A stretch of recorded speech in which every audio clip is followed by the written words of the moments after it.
Good afternoon, ladies and gentlemen. My name is Gabriella Piacentini, and it is an honor to be here talking about my projects and hopefully change the future of our city. If you allow me, I would like to begin sharing a personal story. Recently, my brother was on his way to school and suddenly he got hit by a car. It was an emergency, so obviously they took him to a public hospital. The attendance was better than I expected, but why did I expect less than that? My main priority is the health of our citizens, because it is a matter of quality of life.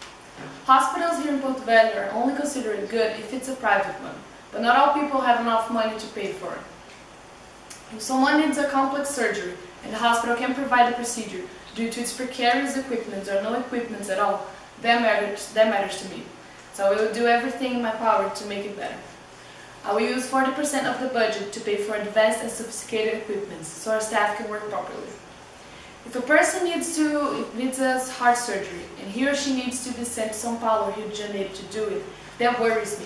So I will do everything to make our city capable and to have what it takes to do something like that, and we will be able to save millions of lives.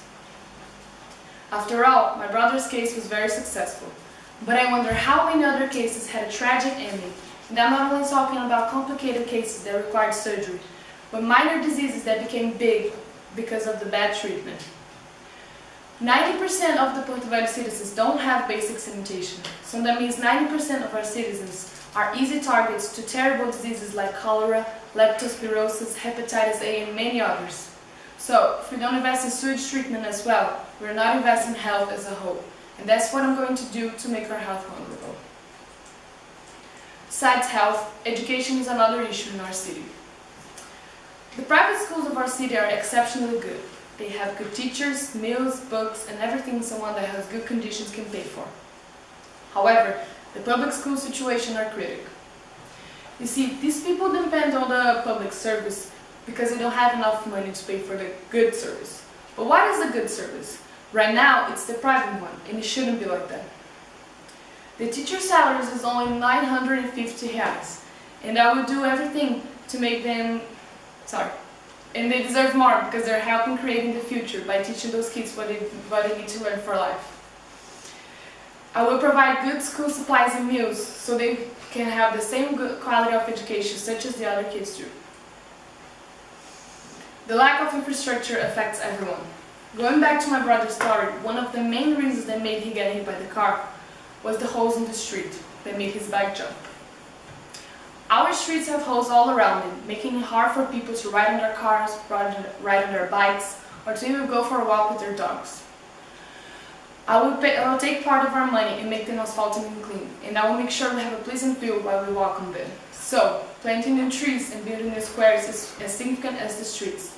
It is important that we can have this attraction in our city, that we can have a good place to go out with our friends and family and have a good day. And that depends on the environment we're in.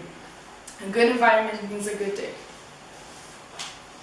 Porto Velho is definitely a city with lots of opportunities, and I can confirm that because my very own parents moved from São Paulo, Rio de Janeiro to Porto Velho so they could have a chance here.